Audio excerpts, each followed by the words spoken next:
लाईटिंगसाठी ना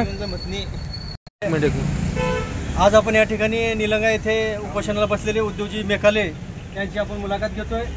त्यांनी गेली 3 दिवस झालं निलंगा येथे उपोषणाला बसलेले आहेत।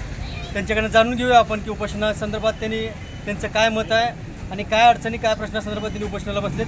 या ठिकाणी उद्योजी मेकाले आपल्याशी संवाद साधणार आहेत। उद्योजी मेकालेंचं आपण आपला संवाद दैनिक लोकनेत्याच्या माध्यमातून जनतेसमोर पोहोचवायचं आहे। काय काय रस्त्यामध्ये काय काय झालं आहे, काय नियोजन लागलं आणि किती भ्रष्टाचार झाला आहे, त्या संदर्भात आपण आमच्या चॅनेलची मुलाखत देण्यात यावी।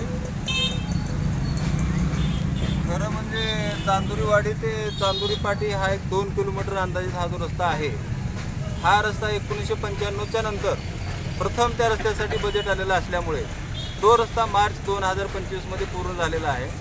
तो पूर्ण झालेला डांबरीकरणाचा रस्ता, दबईकरण झालेला रस्ता अवघ्या 3 महिन्यामध्ये त्या रस्ता पूर्णपणे उद्ध्वस्त झालेला आहे। तर त्या रस्त्यामध्ये प्रशासकीय स्तरावर जे जबाबदार अधिकारी आहेत त्यांना लेखी तक्रार देऊन वारंवार फोन करून कसलाही प्रतिसाद किंवा कसलाही उत्तर त्या लोकांनी दिलेलं नाही। तरी रस्ता पूर्ण उद्ध्वस्त झाल्या कारणाने आमची गावकरी किंवा उपोषणकर्ता माझी एकच मागणी आहे, त्या रस्त्याचा दर्जा आणि त्या रस्त्याचं दुबार पूर्ण काम करून प्रशासनाने द्यावं। आणि दुसरा विषय, जो शाखा अभियंता जबाबदार आहे रस्ता बनवण्यासाठी, त्यांनी कामामध्ये मुजोरगिरी करून काम त्या ठिकाणी निकृष्ट दर्जाचं करून घेतलेलं आहे। तर त्या शाखा अभियंत्याला तात्काळ निलंबित करण्यात यावं। तसेच ज्या ठेकेदाराला शासनाने निर्धारित करून रक्कम दिलेली होती त्या रस्त्याचं काम चांगलं करून घेण्यासाठी, त्या ठेकेदारानं केवळ 20 आणि 30% रक्कम त्या ठिकाणी खर्चल्यामुळं केवळ 3 महिन्यामध्ये रस्त्याची अवस्था अशी झालेली आहे। तर त्या ठेकेदाराचं लायसन तात्काळ निलंबित काळ्या यादीमध्ये टाकून रद्द करण्यात यावं। या ठिकाणी त्यांच्यासोबत निलंगा नगरीचे शहराध्यक्ष राष्ट्रवादी काँग्रेस पार्टीचे दमानंदजी काळे हे आपले संवाद साधणार आहेत। निलंगा तालुक्यातील परिस्थिती, जे चांदुरीवाडी ते चांदुरी पाटी रस्ता जो खराब झाला आहे, सर्वच तालुक्यातल्या रस्त्याची परिस्थिती तशीच आहे।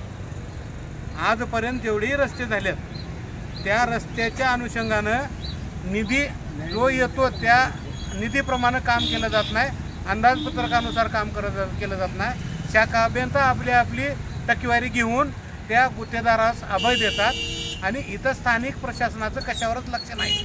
3 दिवस झालं माणूस उपोषणाला बसलाय, फक्त रस्ता करून देतो म्हणून असं प्रशासन म्हणतंय, पण ठोस कार्यवाही शाखा अभियंता किंवा सोसायटी धारक ज्याच्या सोसायटीवर काम आहे त्याला काही कारवाई करावं असं त्यांचं धाडस होत नाही। आणि आम्ही उद्या झेंड्याच्या समोर उपोषण करता आणि आम्ही राष्ट्रवादी काँग्रेस पार्टीचे निलंगा तालुक्यातले सर्वच पदाधिकारी कार्यकर्ते झेंड्याच्या समोर उपोषणावर बसणार आहोत, हे प्रशासनाने दखल घ्यावी। त्यांनी निलंगा राष्ट्रवादी काँग्रेस पार्टीचे अजित पवार गटचे तालुकाध्यक्ष साळुंके साहेब यांना विनंती करतो की त्यांनी या उपोषणासंदर्भात 2 शब्द बोलावे।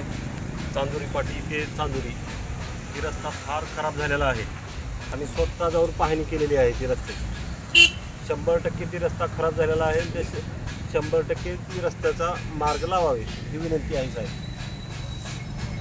मला घेऊन गेलं